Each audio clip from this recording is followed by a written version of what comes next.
वेदा आराम से बैठे बस ट्रेन के आने का इंतज़ार कर रहे थे। 6 बज चुके थे।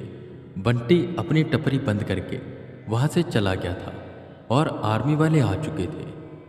वेद अपने कैबिन में बैठे बस आंखें बंद किए हुए थे। शायद आप रूल भूल गए हैं। 6 बजे के बाद यहाँ पर नो एंट्री, तो प्लीज़ आप जाइए।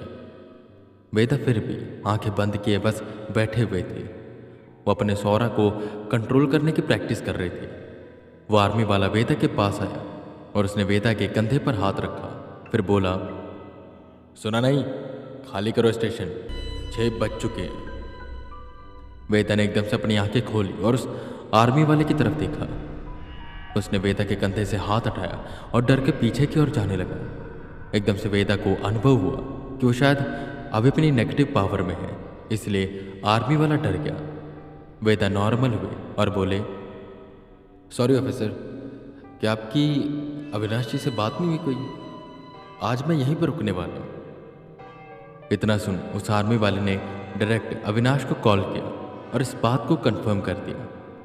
सॉरी, हमें पता नहीं था, ध्यान रखिएगा अपना। इतना बोल वो जल्दी से वहाँ से निकल गया। वो दोनों आर्मी वाले अब तक समझ नहीं पाए थे कि वो डरे क्यों थे। एक पल उन्हें लगा कि वहाँ पर कोई नेगेटिव पावर है, पर एक पल में सब शांत हो गया। उन्हें अच्छा लगने लगा। ये अंगद काफ़ी अजीब बंदा है। वो दोनों आपस में बातें करते हुए बाहर गए। वेदा फिर से आंखें बंद करके अपने उस पावर को कंट्रोल करने की कोशिश करने लग जाते हैं। उन्हें ना ज़्यादा नेगेटिव पावर चाहिए थी, ना ही ज़्यादा पॉजिटिव। इतनी नेगेटिव नहीं कि शैतान लगने लग जाए और इतनी कम नहीं कि कोई सामान्य प्रेत लगने लग जाए। एक इतनी ताकत कि वो लो क्लास के बस भूत लगे। रात काफ़ी हो गई। वो ट्रैक के बगल में खड़े हो गए। उन्हें वहाँ पर सेंस होने लगी नेगेटिव पावर।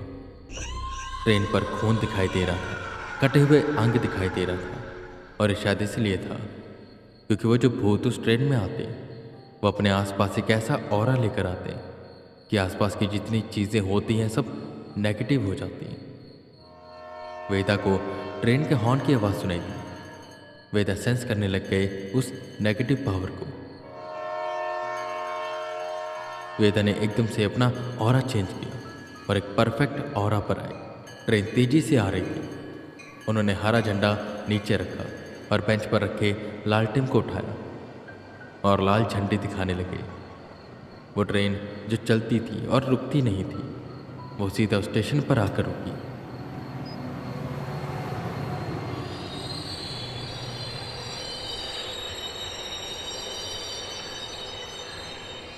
बाहर खड़े आर्मी वाले डरने लग गए। उन्हें नेगेटिव पावर सेंस हो रही थी और भूत प्रेतों की आवाज़ सुनाई दे रही थी। ट्रेन के रुकते ही आत्माएं जो ट्रेन में थी वो यहाँ वहाँ निकलकर भागने लगी। कभी ट्रेन से दूर जाती, फिर पास आती और ट्रेन में चढ़ जाती। वो सब वेदा के पास आई, पर कुछ हुआ नहीं। वेदा ठीक पावर पर थे। वो ट्रेन के अंदर बैठ गए। ट्रेन ने हॉर्न दिया और चल पड़ी। बाकी आत्माएं भी आकर अंदर बैठ गई। वेदा एक सीट पर जाकर बैठ गए। उस ट्रेन में आत्माएं थी जो यहाँ वहाँ चल रही थी। वहीं एक बूढ़े शख्स की आत्मा बैठी थी, जिससे वेदा ने पूछा, ये ट्रेन कहाँ से चलना शुरू होती? ये सुन वो बूढ़ा शख्स वेदा की ओर गौर से देखता है और कहता है, क्यों, तुम्हें नहीं पता क्या ये ट्रेन कहाँ से चल रही और कहाँ जाएगी? नए आए हो क्या? जिस पर वेदा कहते हैं, हाँ नया हूँ, अभी तो जस्ट अभी चढ़ा हूँ।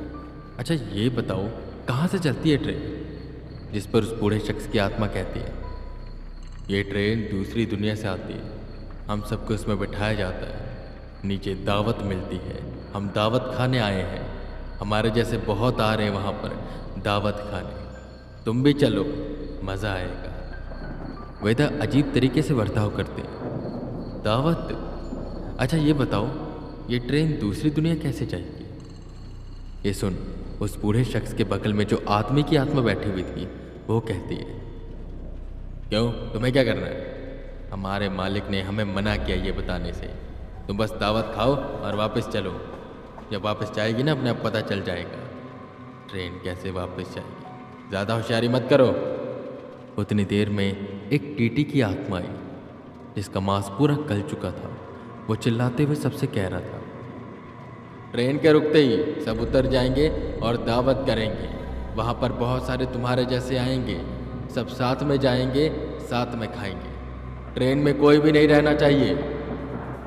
वेदा को हल्का हल्का समझ आ रहा था, मतलब ये जो आत्माएं हैं उन्हें बहला फुसला कर यहाँ पर भेजा जाता है ताकि उन्हें उस सम्मोहन की मूर्ति के सामने खड़ा किया जा सके और फिर ये ट्रेन वापस से दूसरी दुनिया में चली जाती है। पर कैसे? वेदा सर खुजाने लगे। कितनी देर में ट्रेन रुकी। सब चिल्लाते हुए ट्रेन से नीचे उतर गए और उस गड्ढे की ओर भागने लगे। वेदा बर्थ के नीचे छुप गए कि तभी टीटी आया। कौन है यहाँ पर? छुपा हुआ है, बाहर आओ। तुम इस ट्रेन में नहीं रुक सकते। एकदम से वेदा ने अपना ऑरा नीचे गिराना शुरू किया और 0 कर दिया, जिससे ना तो नेगेटिव पावर सेंस हो रही थी ना ही पॉजिटिव। वो वेदा को सेंस नहीं कर पाया और वहाँ से चला गया। वो सारी आत्माएं भागती हुई उस गड्ढे की ओर जा रही थी और वेदा ट्रेन से देख रहे थे। एकदम से ट्रेन हवा में उठने लगी। वेदा सीट पर बैठ गए। तभी ट्रेन तेजी से आसमान की ओर जाने लगी। वेदा को कुछ भी समझ नहीं आ रहा था कि आखिर वो जा कहाँ रहे हैं। कहीं ऐसा तो नहीं कि वो दूसरी दुनिया में जा रहे हैं, और अगर कहीं ऐसा होने जा रहा है तो प्लान उल्टा पड़ रहा है। उनके साथ अब क्या होगा ऊपर, वेदा समझ नहीं पा रहे थे। कैसी होगी वो दूसरी दुनिया और कैसी होगी वहाँ की ताकतें, और क्या उनका सामना उससे होगा जो इस ट्रेन को यहाँ पर भेजता है। वेदा के मन में कई सवाल थे। वो खुद को तैयार करने लग जाते हैं उस दुनिया में जाने के लिए।